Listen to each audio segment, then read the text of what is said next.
Halo, selamat siang Bapak Ibu, teman-teman semuanya. Perkenalkan saya Angga Yuda, biasa dipanggil Aye. Saya teman belajar di sekolahmu, dan siang hari ini saya akan coba untuk memandu sesi diskusi kita. Kebetulan topiknya siang hari ini oke banget. Tapi kayaknya sebelum mau pengen tahu dong siapa sih udah mulai join nih. Yang kalau saya lihat tuh beberapa udah mulai waiting gitu ya, udah mulai nunggu. Pas tadi saya lihat di channelnya sekolahmu, ada beberapa orang yang udah nungguin adanya sesi siang hari ini. Oke, siang hari ini saya ditemani banyak banget, ada inspirasi-inspirasi yang akan kita dapetin. Ini Bu Ernun ya, Bu Ernun. Tadi bilangnya belum mulai ternyata, tapi tenang Bu, kita sudah mulai. Oke, teman-teman, Bapak Ibu sekalian, siang hari ini kita ada di ujung ruangan sebelah sana. Kita akan ditemani oleh salah seorang yang sangat insightful ya, orang yang sudah berkecimpung lama di dunia pendidikan, termasuk khususnya nih pendidikan yang sifatnya kegawat daruratan ya. Langsung aja kita panggil narasumber kita siang hari ini, ada Bu Marni Silalahi. Halo Bu Marni. Halo, selamat siang Mas Aye dan teman-teman semua. Iya, Selamat Bu siang, Marni ini. selamat mengikuti live di sekolahmu. Iya. Iya Bu Marni, ini makasih banget udah mau ikutan kerja barengan lawan Corona. Kita udah kontak dari sekitar 2 minggu ya Bu ya, 2 minggu lalu. Iya, benar banget. Teman-teman dari Save the Children yang memang secara khusus ini sangat concern terhadap pemenuhan hak-hak anak, khususnya di masa pandemi seperti sekarang ini. Kalau boleh bilang sekarang kan kondisinya lagi gawat darurat nih Bu ya. Iya, iya Mas Iya. Aye. Sampai belajar di rumah ya semuanya ya. Iya, sampai aduh semuanya jadi ikut rempong ini Bu. Ya orang tua, ya guru, ya anaknya sendiri. Ya jadi sebelumnya Bapak Ibu sekalian yang mungkin sekarang kayaknya lagi ada di rumah gitu ya, yang sedang menyimak program siang hari ini, saya memperkenalkan dulu. Ini ada Bu Marni Silalahi. Beliau ini apa Bu ya, di apa sih istilahnya kalau di SAFE itu education consultant ya, bukan, tapi lebih ke jadi gampangnya nih, Bu Marni ini banyak berkecimpung dalam program pendidikan di kegawat daruratan gitu Bu ya. Betul, pendidikan dalam situasi darurat. Pendidikan dalam situasi gawat darurat. Ini menarik sekali. Bu Marni ini kalau nggak salah, setahu saya berkecimpung di Save the Children itu udah 10 tahun Bu ya? Ada ya? Iya, sudah 10 tahun ya kalau di total, dari mulai program di Maluku, di NTT, dan sekarang saya khusus di kantor pusat di Jakarta. Sebelumnya di Jakarta Utara, saya terlibat dalam satu program untuk literasi di SD-SD di Jakarta Utara ya, Kecamatan Cilincing. Dan sekarang saya khusus untuk membantu program pendidikan dalam situasi darurat. Jadi kalau ada dan kita memastikan ya di Save the Children anak-anak tetap mendapatkan haknya, termasuk dalam itu hak untuk pendidikan, tetap belajar. Itu Save the Children melakukan respon di situasi darurat untuk membantu anak-anak, guru, penyediaan perlengkapan sekolah, dan pelatihan-pelatihan. Oke, nah kebetulan topiknya siang hari ini itu seru banget.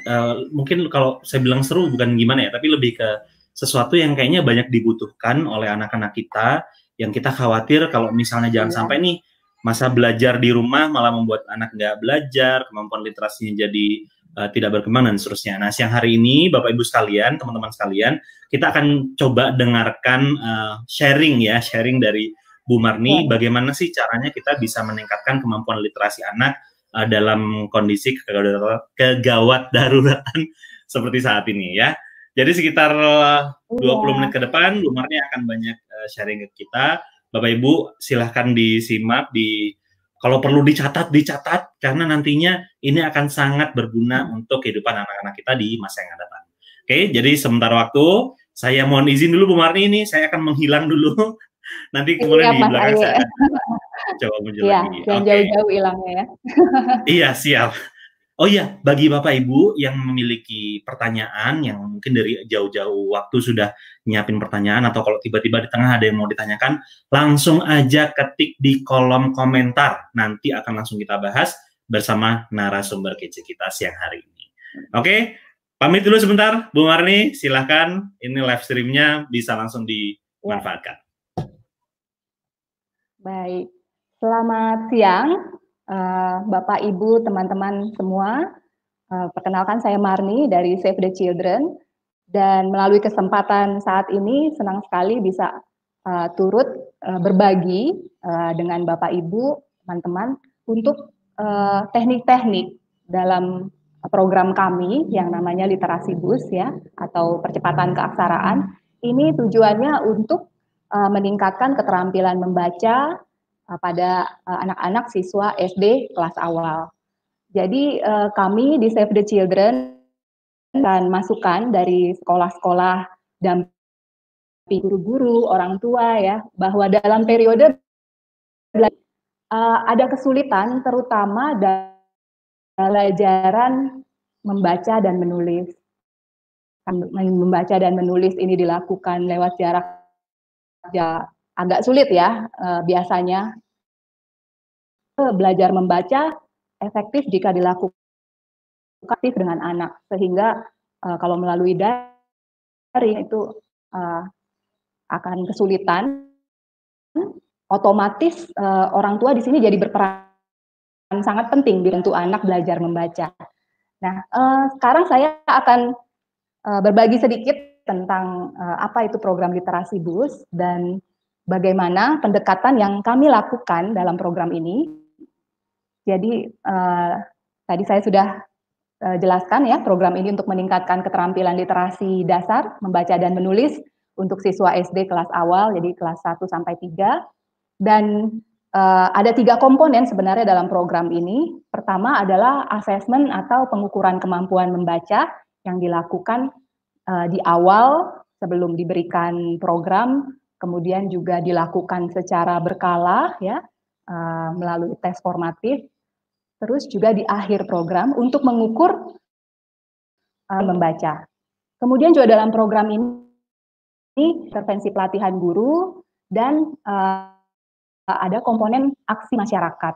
Aksi masyarakat ini tujuh memberikan kesadaran pada orang tua dan anggota masyarakat untuk membantu anak-anak belajar membaca di rumah dan menumbuhkan budaya baca, minat baca melalui penyediaan buku atau material lainnya yang mendukung anak membaca. Pendekatan literasi bus ini disusun berdasarkan bukti-bukti dan hasil penelitian mengenai cara mengajar membaca yang efektif, pelatihan-pelatihan guru, minat baca, dan faktor-faktor lain yang mempengaruhi perkembangan keterampilan membaca anak. Dan ada beberapa hasil penelitian yang akan saya bagikan di sini. Pertama adalah bahwa keterampilan membaca itu sangat penting pada kelas awal ya, dan sebenarnya harus mulai diperkenalkan ya, distimulasi sejak usia dini. Dan keterampilan membaca ini terdiri dari perkembangan 5 unsur untuk keterampilan membaca. Pertama, pengetahuan huruf. Kedua, kesadaran fonologis. 3, kosakata atau perbendaharaan kata. Keempat, kelancaran membaca. Dan kelima, pemahaman bacaan. Ya, kita akan bahas satu persatu ya, Bapak Ibu. Untuk pengenalan huruf, tentunya sudah tidak asing lagi ya. Kita bisa secara mudah mengajarkan pada anak untuk mengenali huruf dari A sampai Z. Ada lagunya ya, juga ada kartu-kartu huruf, biasanya alat bantu seperti ini ya. Dan ada gambarnya dan ada hurufnya, huruf besar dan huruf kecil. Nah, ini sangat dasar ya untuk teknik sangat dasar untuk diajarkan dalam pengenalan huruf. Kemudian juga kita bisa buat alat-alat sederhana sebenarnya Bapak Ibu ya, dari stick es krim atau dari botol-botol minuman ya diisi huruf-huruf. Jadi anak-anak bisa sambil bermain-main mengenali huruf gitu ya.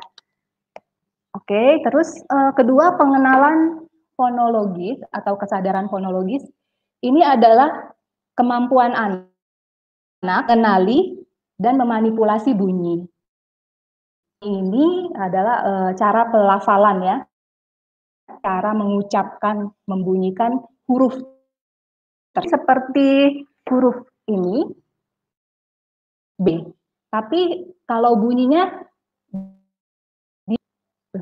seperti itu. Nah, jadi bagaimana bunyi dari huruf kepada anak. Ketika anak sudah tahu bunyi-bunyi ini, otomatis anak bisa menggabungkan bunyi huruf yang satu bila bertemu dengan otomatis, tidak perlu mengeja. Ini misalnya kan dia sudah diajarkan ya S itu bunyinya. Jadi seperti ular mendesis ya. Terus A, kalau huruf vokal biasanya tidak ada masalah, nama dan bunyinya sama, A, I, U, E, O. Nah, ketemu A, dia akan mulai bisa menggabungkan sa, seperti itu. Nah, kalau tidak diajarkan bunyinya, hanya diajarkan namanya, anak bisa keliru dalam membunyikan sa ini. Nanti S-nya dibunyikan S. Terus pas digabung dengan A, jadinya esa. Nah, seperti itu. Jadi sebenarnya anak itu belajar mengucapkan bunyi-bunyi ini dengan tepat dengan meniru, karena bunyi ini dihasilkan dari kombinasi bentuk bibirnya, lidahnya ya. Kalau kita melafalkan R dengan S kan beda ya. Kalau S dia agak nutup bibirnya, kalau R enggak R. Nah, seperti itu. Nah, anak meniru itu gitu. Jadi kita harus mengucapkan kata-kata, mengajarkan huruf dengan benar supaya anak bisa meniru bagaimana cara melafalkannya. Nah, selain bunyi hurufnya, kita juga mengajarkan anak bunyi-bunyi dari huruf yang sudah digabungkan.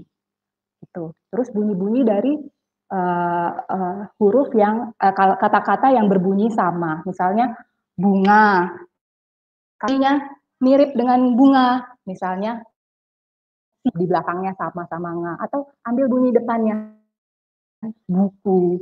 Gitu. Kita bisa mengajak anak mengelompokkan kata-kata dengan bunyi yang serupa. Oke, terus ketiga untuk kosakata. Kosakata adalah perbendaharaan kata yang perlu dimiliki anak ya untuk membantu dia dalam berkomunikasi, dalam belajar juga. Kalau dia tidak paham arti kata dalam suatu teks atau bacaan, dia akan kesulitan untuk memahami apa maksudnya bacaan ini, karena kata per kata dia tidak tahu apa artinya ya.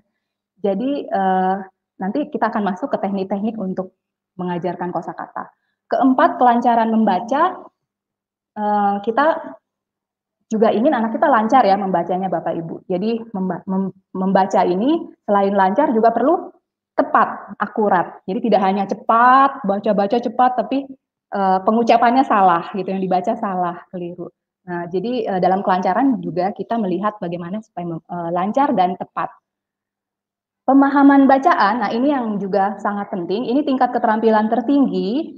Jadi banyak anak yang sudah bisa membaca ya, dikasih teks, oh dia lancar bacanya benar. Tapi terus ditanya, apa tadi yang kamu baca? Bingung ya. Apa ya? Tidak bisa menjelaskan, tidak bisa menyimpulkan, tidak bisa mengambil suatu pelajaran dari apa yang dibaca. Padahal kita mengharapkan keterampilan membaca itu agar anak bisa menjadi pembaca yang terampil. Pembaca terampil itu bisa memahami dan mengambil informasi yang diperolehnya untuk kehidupannya gitu ya. Oke, nanti kita akan masuk lebih jauh ke tekniknya. Kita lihat dulu yang slide kedua. Mas Aya, hasil penelitian berikutnya juga yang kami jadikan dasar untuk teknik-teknik dalam literasi BUS adalah pentingnya memastikan anak-anak berpartisipasi aktif ya, baik di kelas maupun berlatih di rumah. Ini sangat penting dalam belajar membaca. Jadi kita harus menjadikan membaca itu kegiatan yang aktif dan menyenangkan, ya, melalui permainan, ya, melalui tema-tema bacaan yang menarik untuk anak supaya anak itu menyenangi kegiatan membaca tersebut. Terus membaca itu kompleks, merupakan gabungan dari kegiatan kognitif, sosial, karena itu kita harus menghubungkan membaca dengan kehidupan, baik melalui konten atau isi yang dibaca dan kegiatan diri. Jadi kegiatan membaca selalu ya di mana, kemudian juga isinya dengan kehidupan. Kalau saat ini sedang dalam konteks 19, kita berikan bacaan-bacaan yang sesuai dan memberikan informasi tentang kemudahan supaya tidak tertular, terus bagaimana cara terhadap stres misalnya seperti itu. Yang terakhir, si anak terjadi di sekolah dan rumah serta membutuhkan. Jadi memang harus ada material yang disiapkan, ya, bahan-bahan yang disiapkan Bapak Ibu. Jadi hal ini tergantung dari guru dan orang tua dalam mencari sarana atau media yang memperkaya jenis dan jumlah bahan bacaan untuk anak. Nah, kalian di sini kan hari ini hari buku anak sedunia, ya Bapak Ibu. Jadi kami juga mengadakan sesi live ini bertepatan dengan Hari Buku Anak Sedunia untuk kita sama-sama mengingat betapa pentingnya untuk membacakan buku pada anak, dan kita menyediakan buku-buku bacaan yang diperlukan anak, juga melihat perkembangan buku bacaan anak dan penyediaan kita. Oke, sekarang tentang menjadikan membaca itu dengan teknik-teknik yang sederhana untuk sehari-hari yang aktif dan menyenangkan. Tadi pengenalan huruf udah ada contoh-contoh, ya Bapak Ibu. Kita bisa juga selain menyiapkan kartu-kartu huruf, ini kan kalau huruf dan gambarnya sudah ada bersamaan lebih mudah, ya, tapi bisa juga dipersulit dengan gambarnya di belakang diumpetin. Ini tingkat kesulitannya ditambah gitu, ya. Kartu suku kata, sasi suseso, papi pupepo, ya, dibuat anak bisa menggabung-gabungkan menjadi kata-kata baru dari suku kata yang satu dan yang lainnya. Kemudian juga kartu kata, ini sudah masuk ke kosakata juga, ya. Jadi sekalian nih semua kartu-kartu keluar dulu. Jadi kartu kata kita bisa susun berdasarkan kata-kata profesi, subjek, ya. Nanti ini bisa kalau membentuk kalimat dari kartu kata ini untuk ditempatkan sebagai kata-kata subjek, ya. Terus kartu ada yang predikat, merawat, membaca, terus yang objek, kata-kata yang bisa jadi objek, buku, pintu. Nanti anak-anak tinggal merangkai saja dari kartu-kartunya menjadi kalimat dokter, merawat, siapa? Ya, seperti itu. Oke, terus tadi huruf, ya. Huruf juga bisa melalui gerakan, ya, belajarnya menulis huruf di udara. M untuk Marni. M. Kemudian juga gerakan kepala. Jadi main sedikit, ya. M. Ya, seperti itu. Kalau saya mau tidur dengan anak-anak saya, ya, menjelang tidur habis baca cerita, kita coba tadi siapa nama tokoh ceritanya, coba kita tulis di udara, ya, misalnya namanya Bobo, tulis saja di udara. Jadi literasi tidak putus bahkan sampai sebelum tidur, masih terus belajar membaca dan menulis. Oke, terus untuk keterampilan yang mengenali bunyi, ada teknik-teknik seperti tadi udah, ya, pengelompokan kata-kata yang bunyinya sama, terus juga tepuk suku kata misalnya. Untuk pandemi ada 3 suku kata. Coba kita tepuk pandemi, seperti itu. Oke, terus untuk kosakata tadi selain kartu kata, kita juga bisa ajarkan anak membuat kamus. Ini kamus Anak saya selama libur di rumah, bukan libur ya, belajar di rumah, saya minta buat kamus COVID-19. Dia akan catat apa saja kata-kata dengar dia baca ya, misalnya habis baca atau virus corona, dia catat kata-kata baru yang dia tidak mengerti di sini. Nanti ada waktunya dia bisa tanya pada saya googling gitu ya, apa artinya kata yang dia tidak mengerti. Lumayan bagus ya, dan dia merasa tertantang ya. Dan ini contohnya ini yang untuk A dia catat ada alkohol. Saya bingung tadinya kok alkohol gitu ya. Dapat kata alkohol dari hand sanitizer itu mengandung alkohol. Nah, oke. Bagus. Terus A ada APD, alat pelindung diri. Terus B dia catat ada batuk, bersin. C corona gitu ya. D di rumah aja. Terus ada disinfektan. Ya. Jadi dia belajar kata-kata baru tapi yang terkait dengan wabah saat ini, pengetahuannya bertambah dan dia tahu mempraktekkan mana yang relevan buat dia, kayak misalnya CTPS, cuci tangan pakai sabun, dia coba catat di sini. Terus dia tahu orang-orang lagi melakukan apa sih kalau ngomong disinfektan, oh lagi membersihkan rumah, melakukan penyemprotan gitu. Jadi wawasan dia dan dia ide dengan yang lainnya gitu, karena dia tahu oh ini semua terkait. Oke, itu untuk kosakata. Cara membuat kamusnya sederhana sekali. Jadi dari kertas selembar ini tinggal dilipat-lipat. Dan kebetulan anak saya itu lagi kelas 2 SD ya, Bapak Ibu, teman-teman. Jadi dia lagi belajar di kelas 2 itu kalau matematikanya temanya pecahan, fraction. Jadi sambil bikin kamus ini dia belajar konsep pecahan. Membagi satu jadi 8 bagian. Gitu. Jadi dia senang banget bikin kamus ini ya.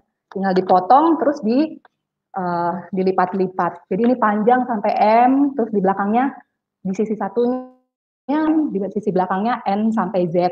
Terus ini bisa dimainkan ya, kayak akordeon gitu. Kepanjangan jadi ya gini-gini. Menarik buat anak-anak. Bisa juga kamus ini ditaruh di dinding, jadi seperti kamus dinding ya, tinggal ditulis A, B, C, D, huruf-hurufnya, tapi kalau tidak sesuai di dinding, mengotori, tidak apa-apa, bisa pakai kamus mini aja. Oke, terus kosakata juga bisa dikembangkan dengan membuat satu kata menghasilkan kata-kata baru. Ya, misalnya ini kata baru yang anak saya pelajari, pandemi.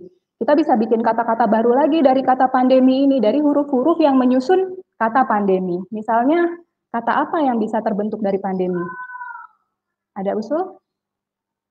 Bisa demi, atau diam, ya, diam.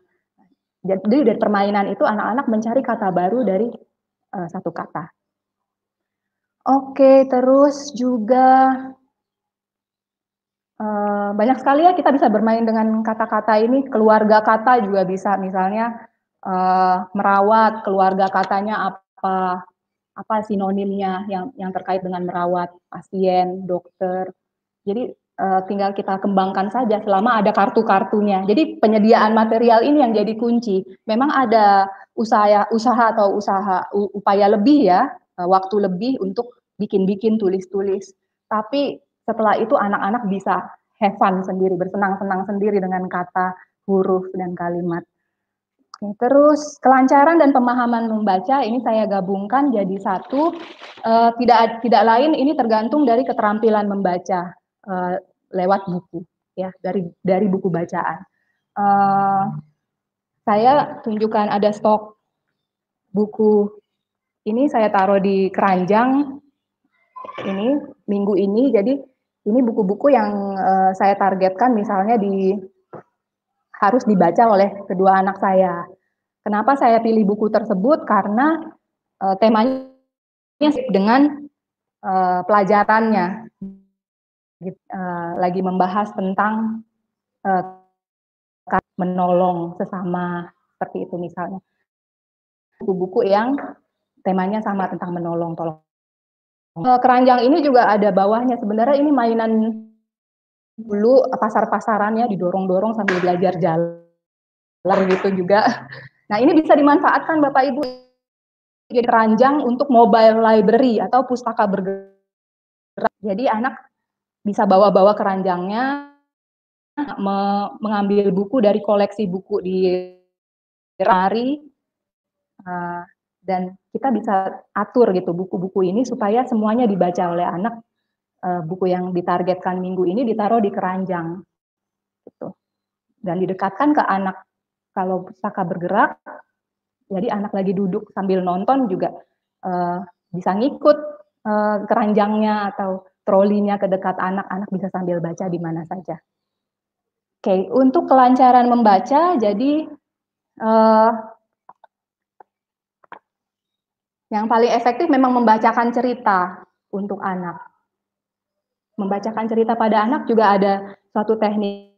Jadi kita mulai dengan mengenalkan buku, ya, komposisi buku apa sih? Ambil buku dari Clara Eng, penulis Indonesia yang buku-bukunya sangat saya gemari dan anak-anak saya juga sangat gemar. Bagai Bumi Berhenti Berputar. Kita kenalkan ke anak ini buku, cara membukanya bagaimana, ya. Kalau anak tidak familiar dengan buku, ya mungkin tidak bisa buka buku dengan benar, bisa terbalik mulai dari belakangnya gitu ya. Kita kenalkan bahwa buku itu mempunyai unsur judul, kemudian juga ada pengarangnya, ada ilustratornya yang membuat gambar-gambarnya supaya menarik di belakang, gitu ya. Ada yang namanya hal. Terus kita juga ajarkan bagaimana merawat. Kalau udah baca buku, tempatkan lagi, simpan lagi, atau dirawat, disampul, dikasih nama.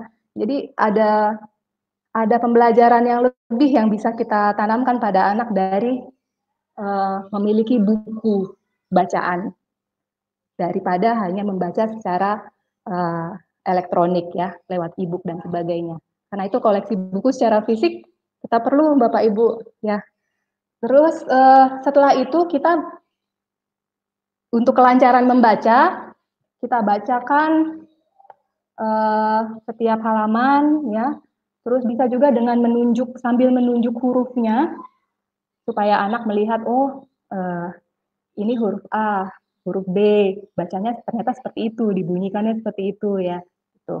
Sambil ditunjuk hurufnya. Terus bisa juga dengan habis satu paragraf dibaca bergantian dengan anaknya. Terus juga membaca bisa bergantian antara kalau ada 2 anak, misalnya 3 anak, berarti gantian. Jadi mereka baca dengan saudaranya. Ya, baca berdua. Yang sudah lebih pintar baca, membacakan untuk adiknya. Saya suka gitu juga. Jadi anak-anak saya suruh berdua, yang kakak bacain ke adik, tapi deket saya gitu. Jadi saya bisa sambil dengar cara bacanya si kakak nih udah bener nggak tanda bacanya gitu ya, koma, titik, sudah pas belum, dia berhenti saat titik, jeda sedikit saat koma. Tapi juga saya jadi memastikan adiknya juga belajar dari kakaknya gitu. Jadi saya terbantu juga tidak membacakan setiap hari, tapi bisa dari anak-anak sama anak membacakan cerita. Terus untuk pemahaman bacaan, tekniknya adalah kita membacakan pada anak dengan memberikan pertanyaan.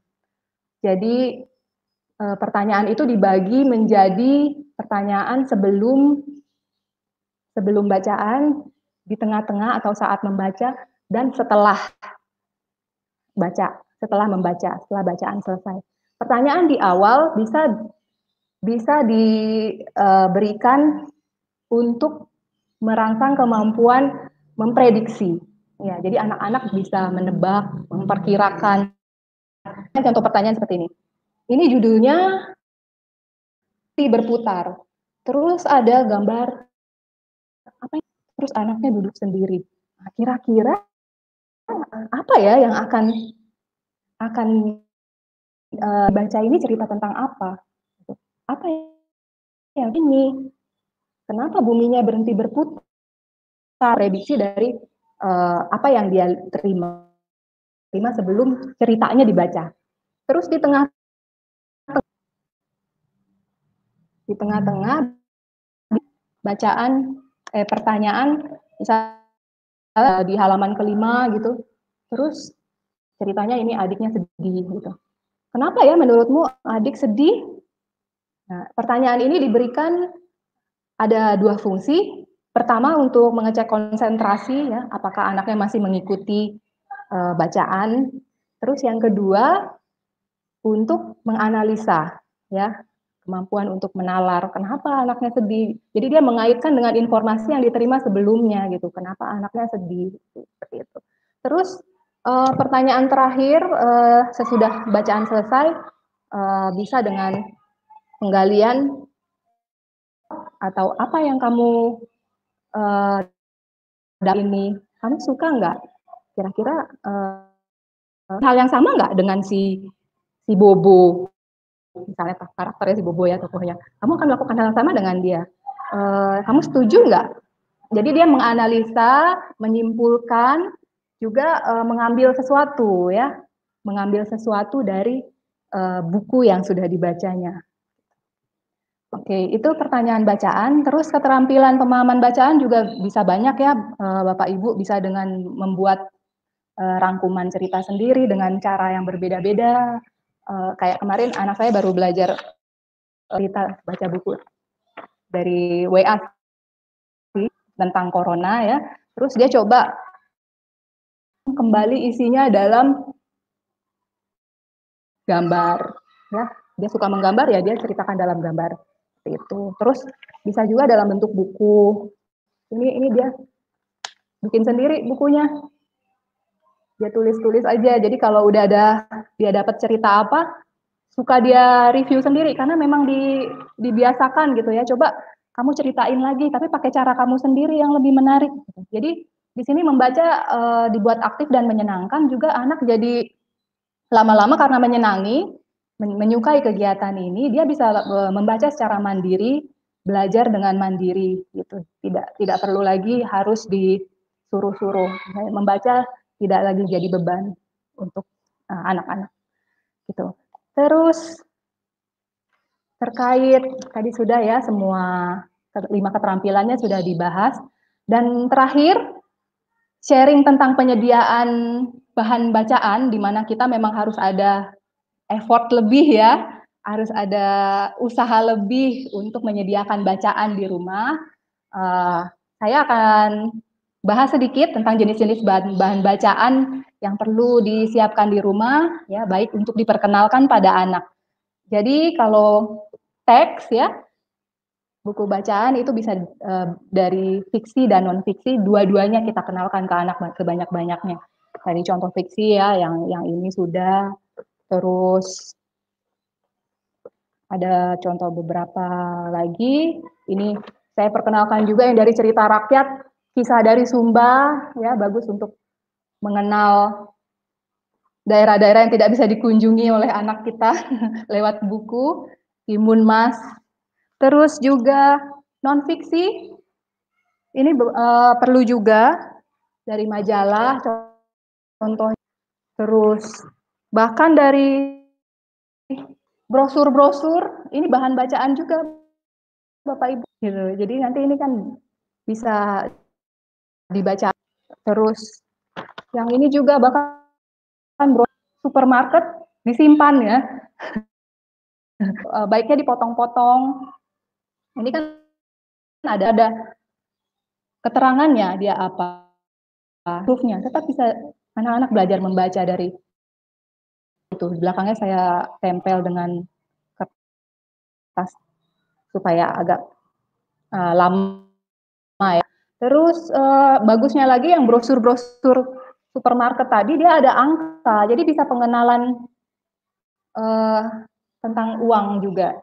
Ini kalau dia jumlahkan harga ini dan harga ini, harga susu dan harga pasta gigi berapa gitu. Mana yang lebih mahal? Coba tambahkan berapa yang harus dikeluarkan kalau membeli ini berdua. Jadi bisa main role play ya, pasar-pasaran. Jadi numerasinya juga masuk. Selain baca, tulis, hitungnya juga masuk.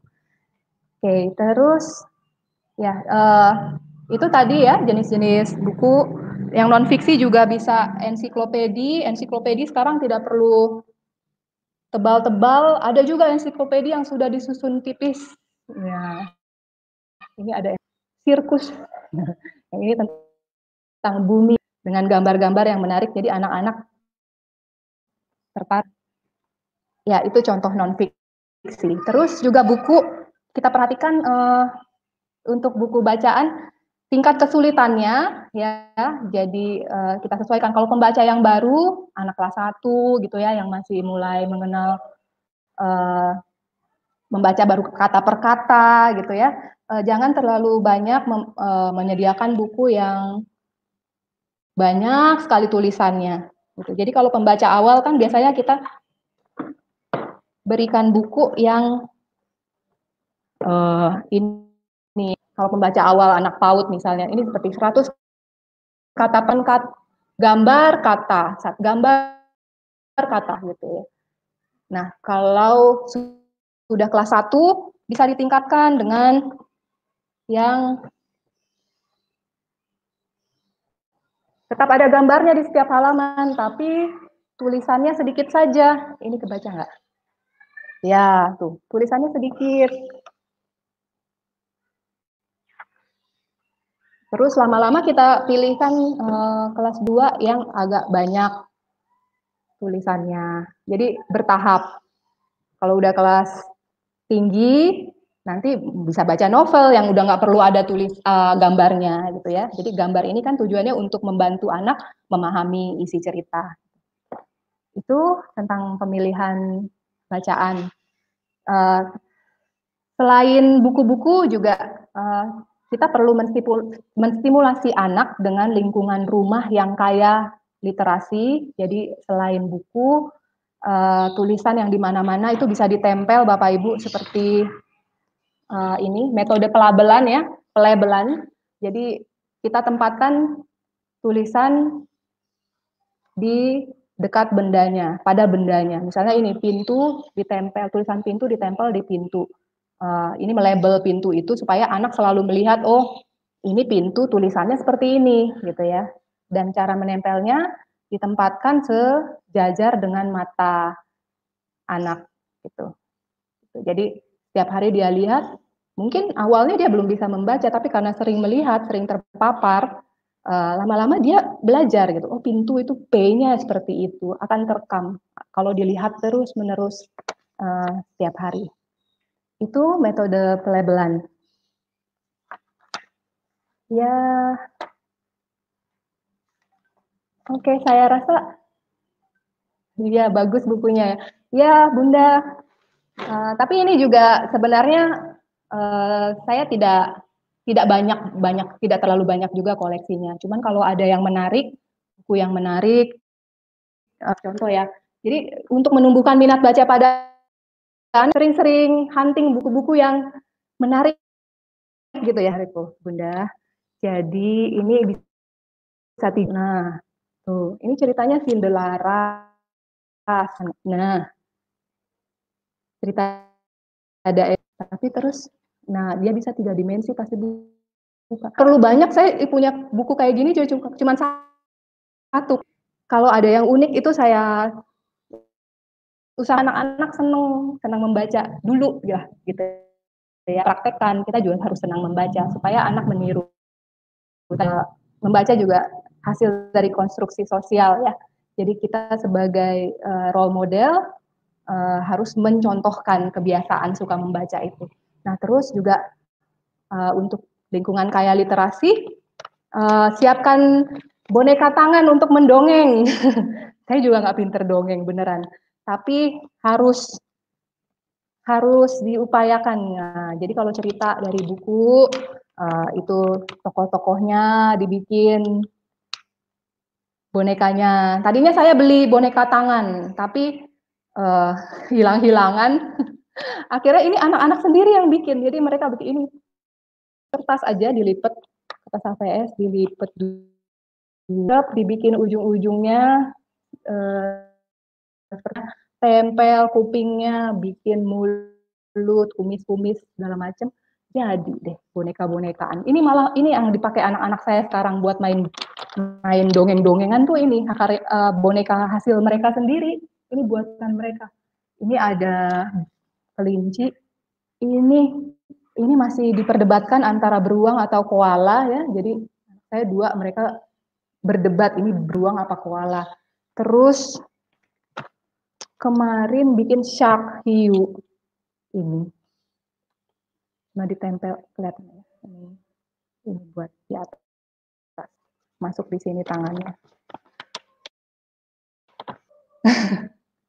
Ya, ini keren gitu. Jadi kalau mereka sudah menyenangi gitu ya, ide-idenya biasanya juga anak-anak mengalir aja gitu. Pada dasarnya anak-anak itu punya kreativitas ya, bisa mereka tumbuhkan sendiri. Ya, kayaknya udah ada Mas Arya di sini kepanjangan ya Mas. Iya. Enggak, bukan kepanjangan. Ya. Ini soalnya tadi kalau saya amati di kolom komentar tuh orang-orang udah mulai pada nanya-nanya gitu ya. Nah, saya memberikan kesempatan nih. Ya, meskipun tadi menarik sekali pemaparannya, ini kita coba ya, Bu Marni coba jawab beberapa pertanyaan yang sudah masuk di kita. Ini ada pertanyaan dari dari Bu Evi Ratnasari. Nah, ini tips mengajarkan menulis bagaimana Bu Marni? Ya. Silakan Bu. Oke. Ya, tips mengajarkan menulis biasanya kalau yang standar langsung pakai pensil ya, Bapak Ibu kan ya. Kalau dalam literasi BUS kita bisa variasikan, misalnya menulis tadi yang di udara. Nah, itu mulai dari menulis huruf per huruf ya. Terus menulis di pasir misalnya gitu. Terus ya itu menulis yang keterampilan motoriknya ya. Kalau untuk menulis dalam hal menuangkan ide, tadi di bagian yang pemahaman bacaan itu. Jadi ajak anak, motivasi anak untuk setelah selesai membaca, coba dengan bantuan pertanyaan ya, tadi pertanyaan setelah bacaan, apa yang kamu dapat dari ceritanya? Kamu suka nggak dengan apa yang dilakukan si Anu, si A, si B gitu ya? Itu ditulis, coba terus, pokoknya ditulis aja dulu. Nah, terus tulis juga dari pengalaman dia sendiri yang terkait dengan buku itu, kayak kalau sekarang ya dalam wabah corona itu, misalnya anak saya mendengar cerita tentang dokter yang setiap hari nggak pulang, kebetulan tulangnya itu juga dokter gitu, sangat tersentuh gitu ya. Gimana nih kalau ketularan gitu? Coba tulis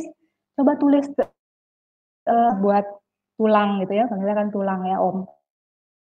Surat, tulis dari perasaanmu tadi ke mami gitu ya.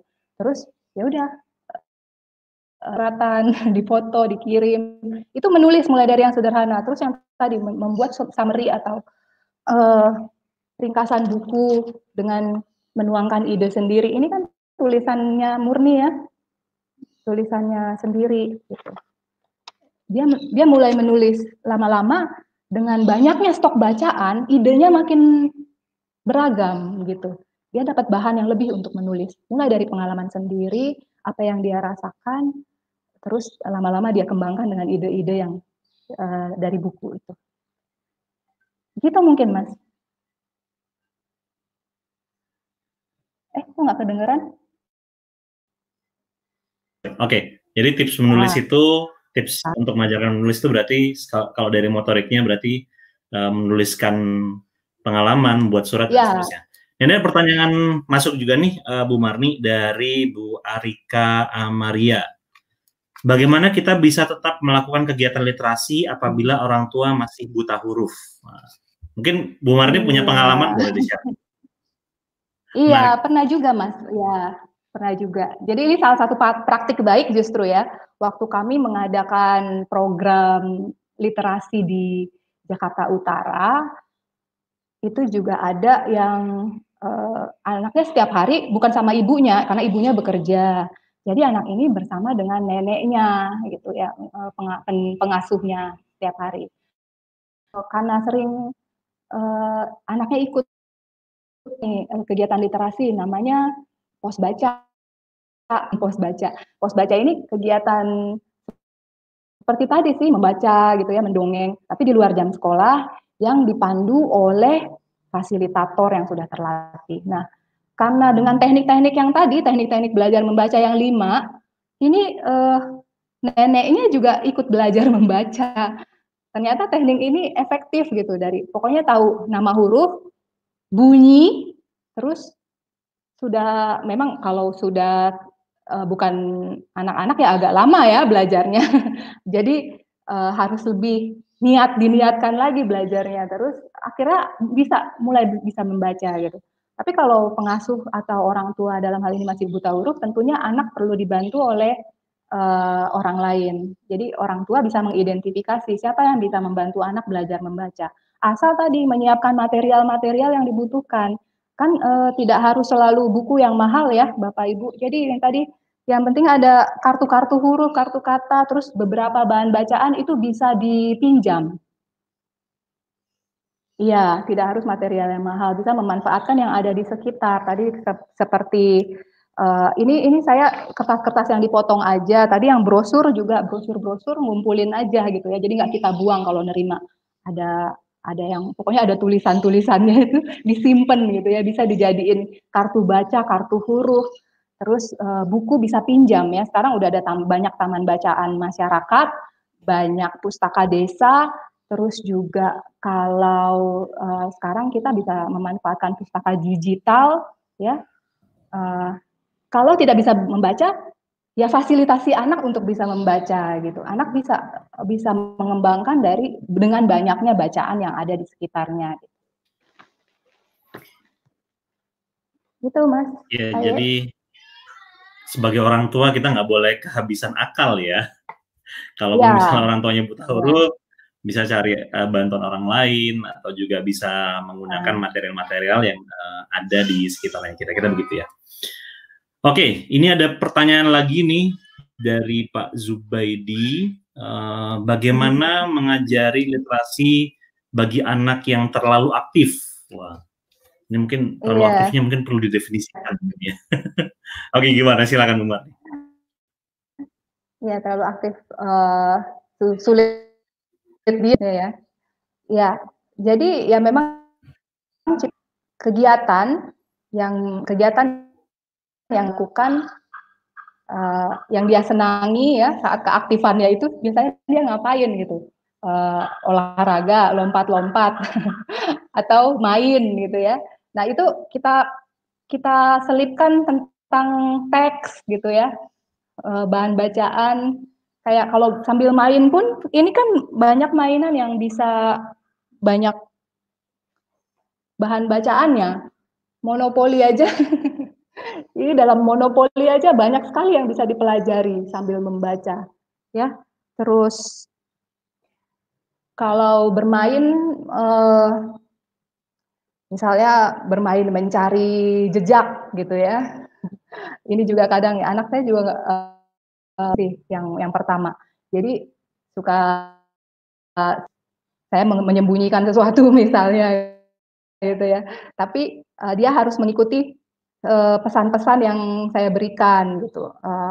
Cari di sini sebuah benda yang berbentuk segitiga, nah gitu ya. Saya kasih surat-surat gitu. Nah terus petunjuk yang satu mengantarkan ke petunjuk yang berikutnya. Terus ternyata terakhir dia nemu coklat, gitu ya, mencari jejak atau berburu harta karun itu kan bisa dilakukan di rumah ya. Tapi juga kayak literasi gitu, bisa sambil membaca menulis. Itu mungkin kita kembangkan permainan-permainan yang cukup energik ya, yang anak bisa mengandung kegiatan membaca dan menulis. Oke, menarik sekali. Soalnya ini ada beberapa pertanyaan terkait dengan anak yang aktif bergerak. Tadi namanya apa Bu? Dengan apa yang jejak itu? Mencari jejak. Oh, dengan mencari jejak. Jadi ada mencari jejak, berburu harta karun, ya, betul. Ya seperti berburu harta karun, tapi oke, ya. Nah, ini mungkin kayaknya ada kaitannya juga. Ini ada pertanyaan dari Pak Ade. Pak Ade bertanya, bagaimana cara mengembalikan semangat anak yang mulai menurun dalam membaca? Iya, Gimana? makanya ini juga yang kami khawatirkan juga ya dalam periode belajar di rumah. Sedangkan kita ketahui juga ya bersama bahwa resource atau sumber bacaan anak itu biasanya terbatas ya. Seringkali anak-anak hanya mendapatkannya di sekolah gitu. Ketika bisa bersekolah, di kelasnya ada perpustakaan, di sekolah ada perpustakaan, ada sudut baca. Nah, jadi saya sih menyarankan kalau sekarang ini kita periode diam di rumah saja, tapi juga tetap menyediakan buku-buku bacaan ya. Kalau misalnya tidak bisa membeli buku fisik, ya sekarang sudah banyak pustaka online ya, pustaka digital, kita bisa akses ke Bapak Ibu gitu ya. Kayak yang Bloom Library itu, terus juga Let's Read, itu ada buku-buku yang sangat menarik dan tersedia dalam beragam bahasa gitu. Kalau misalnya anak sudah bisa baca bahasa Indonesia, coba dalam bahasa Inggris atau coba dalam bahasa yang benar-benar asing buat anak, misalnya bahasa apa, Mandarin gitu ya. Jadi anak tertarik lagi gitu. Pada dasarnya pegiat literasi yang seperti di komunitas maupun sekolah ya, bahwa anak-anak sebenarnya senang kok baca. Kita sediakan buku koleksi itu cepet banget dihabis di scan ya. Cuman stoknya lah, ketika sudah habis ya udah anak berhenti baca. Kita bisa tetap manfaatkan dari buku yang masih ada itu kali lagi biar dibaca ulang tapi dengan gitu ya. Tidak berhenti dari pernah dibaca udah selesai. Bisa bisa dari cerita kisah dari Sumba ini contohnya. Kita bisa kaitkan dengan geografi misalnya. Sumba itu di mana sih? Jadi pengenalan tentang budaya Sumba misalnya. Pengenalan tentang provinsi Nusa Tenggara Timur.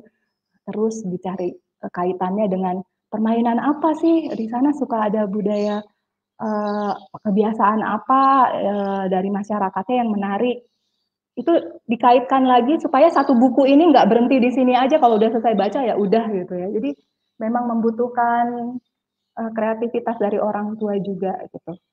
Jadi disediakan bukunya, terus juga diperbanyak searching-searching ke pustaka-pustaka digital banyak juga. Jadi anak semangat lagi membaca. Tapi orang tuanya harus semangat dulu. Nah, wah itu tuh. Kalau saya sendiri juga yang punya anak 3 tuh kadangkala kerasa sebenarnya kita yang lebih ngedrive ya, kita yang lebih istilahnya ya gitu, kadang kita semangatnya justru naik turun. Jadi kalau misalnya ditanya gimana caranya nemuin semangat anak buat belajar baca, mungkin kayaknya harus tanya dulu ke diri sendiri kali Bu Maria. Iya. Coba Kitanya saya tanya seberapa ya semangat satu nih hari Bu? ini aja. Hari ini atau minggu ini. Bapak Ibu atau teman-teman sudah baca buku apa dalam satu minggu ini? Coba jawab. Kayaknya Tapi bukan baca WA ya. ya, saya baru mau jawab itu, Bukan baca WA. baca WA aja ya gitu ya. Iya, Coba bacanya WA, di bacanya WA ya status tadi gitu ada ya. apa iPusnas ya, Perpustakaan Nasional Ipusnas, ya, Ipusnas. sudah Ya, Ipusnas kalau saya sama sudah membuka keluarga juga. pakai di Ipusnas, gitu. Iya, sudah Oke, membuka juga ini ada kesempatan kita meminjam buku secara luas. ya, ini ada satu pertanyaan lagi nih, kan pertanyaan penutup ya. Ini ada pertanyaan menarik dari Madinah Hafid. Berapa lamakah waktu yang ideal untuk membaca buku yang dapat dihabiskan perharinya bersama anak-anak yang terbiasa membaca buku? Nah, ini berapa lama Bu kira-kira? Ada patokannya nggak sih? Iya, kalau saya awal-awal mungkin ya waktu anaknya yang kakak ini kelas 1 gitu ya, kita pilih dari kumpulan bacaan, buku yang terdiri dari berbagai kumpulan, berbagai atau beberapa cerita ya. Terus bisa satu cerita per malam gitu. Terus tinggal dilihat aja responnya. Kalau misalnya lagi ya udah ceritain lagi. Ya. Sekarang sih bisa satu buku satu malam sebelum tidur gitu. Terus kalau nanti bukunya kan tadi ya yang saya bilang, bukunya mobile ya, bisa didekatkan ke anak. Nanti anaknya sambil makan itu kadang baca juga. Gitu. Jadi nggak ada patokan halaman atau berapa buku. Yang penting kita biasakan ya, kita biasakan saja. Oke, jadi tergantung kondisi anak juga ya. Mungkin memang ada yang kalau lagi tertarik banget, kalau dia misalnya cukup lama membaca ya mungkin dibiarkan aja ya gitu Bu ya. Nggak harus dibatasin juga. Iya.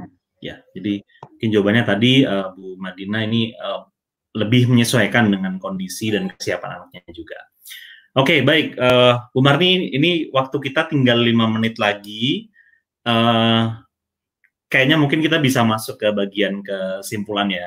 Dari tadi apa yang dipaparkan, dari apa yang kita simak bersama, tadi kan ada beberapa, saya rasa banyak sekali ya sebenarnya tips yang bisa kita coba lakukan untuk meningkatkan kemampuan literasi anak dengan literasi BUS. Mungkin Bu Marni ada satu kalimat yang merangkum semua pembahasan kita tadi mungkin Bu sebelum kita tutup live sessionnya.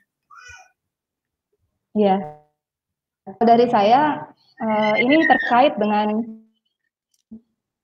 isu yang sekarang lagi hangat dibicarakan ya, bagaimana sih belajar dari rumah itu sebenarnya. Kita banyak melihat ada komplain atau keprihatinan ya terhadap beban yang dirasakan orang tua, misalnya belajar di rumah kok jadinya kayaknya sulit sekali, terus orang tua sampai tidak bisa melakukan hal lain gitu ya, ngajarin anak tugas banyak gitu. Seperti memindahkan sekolah ke rumah gitu. Jadi kalau saya sih di sini mau kaitkan dengan literasi, anak-anak itu apalagi di kelas dasar ini membaca dan menulis adalah keterampilan yang sangat basic sekali ya, untuk dimiliki anak dan mempengaruhi keberhasilan di akademisnya, kelas yang lebih tinggi. Memang harus kuat sekali nih di siswa-siswa SD kelas awal. Jangan hanya puas anaknya sudah belajar baca, tapi gali terus sampai anak bisa memanfaatkan apa yang dia baca, menulis ya, menciptakan sesuatu dari apa yang dibacanya. Jadi kaitkan membaca dengan kehidupan. Jadikan pembelajaran yang bermakna dari kegiatan membaca ini gitu. Untuk apa kebutuhan anak kelak. Seperti sekarang dalam wabah COVID, kita bisa berikan buku-buku bacaan yang terkait karakter ya, menumbuhkan ketangguhan dan resiliensi anak dalam menghadapi situasi yang berat ini. Ada beberapa anak yang mulai sakit, tertular gitu ya. Kita tumbuhkan rasa rasa kepedulian, rasa bersyukur bahwa dalam situasi yang sulit seperti ini ya, yang mungkin tidak jelas bagaimana, tapi dia masih sehat gitu ya. Jadi kita kaitkan dengan karakter-karakter yang justru lebih perlu dikembangkan saat ini ya, untuk bertahan menghadapi situasi darurat dan pemulihan setelahnya gitu. Itu Mas, jadi kaitkan dengan kehidupan dan keterampilan yang perlu dimiliki anak. Salam tangguh. Salam tangguh. Ya, intinya kita sebagai orang tua yang apalagi ketika mungkin tidak hanya ketika sekolah biasa ya, tapi ketika di rumah orang tua yang juga harus menjadi driver, harus menjadi yang mendorong anak-anak untuk bisa terpapar dengan kegiatan-kegiatan membaca. Dan setuju sekali tadi Bu Marni bahwa yang namanya membaca itu bukan cuma untuk akademis, tapi memang untuk kehidupannya. Iya. Ya, oke. Baik, terima kasih Bapak Ibu semua. Ini tepat sekali kita 1 jam live kelas belajar live kita siang hari ini bersama dengan Bu Marni dari Save the Children. Terima kasih banyak sudah ikut serta dalam live session kita kali ini. Mohon maaf jika ada beberapa pertanyaan yang mungkin belum bisa terjawab saat ini ya Bu Marni. karena nanti akan ada kelas-kelas lain yang akan diadakan juga oleh teman-teman Save the Children. Jadi kalau penasaran kelasnya apa aja, pengen tahu belajar apa aja, terus saja simak dan jangan lupa subscribe di YouTube-nya sekolahmu dan YouTube-nya Save the Children. Saya Angga Yudananda Rasa sebagai host untuk live session kita siang hari ini, pamit undur diri dulu. Terima kasih banyak, sampai ketemu di sesi belajar berikutnya. Tetap semangat untuk menumbuhkan literasi pada anak-anak kita. Sampai jumpa di kelas berikutnya.